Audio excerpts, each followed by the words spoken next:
Եվ հրապարակ է մտնում անօդաչու թռչող սարքերի զորքերի հսկան, աղեղ ինքնաթիռային տիպի անօդաչու թռչող սարքը։ Երկարատև թռիչքային պաշարով բազմաֆունկցիոնալ այս անօդաչուն նախատեսված է հետախուզություն իրականացնելու, նշանակետերը հայտնաբերելու եւ ոչնչացնելու համար։ Աղեղի թևերի բացվածքը 18 մետր է, երկարությունը 8.5 մետր։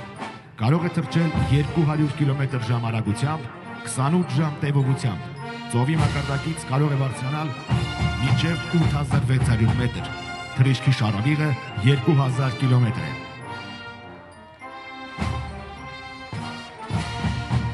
Պայմանական հակառակորդի ռադիոէլեկտրոնային պայքարի միջոցներից պաշտպանված այս անօդաչուն ոչ միայն աններևույթ հետախույզ է, այլև ցանկացած պահի կայծակնային հարված հասցնելու զենք։ Անօդաչու թռչող համակարգը համալրված է հնարավոր բոլոր տեսակի, ինչպես հետախուզական, այնպես էլ հարվածային օգտակար բեռներով։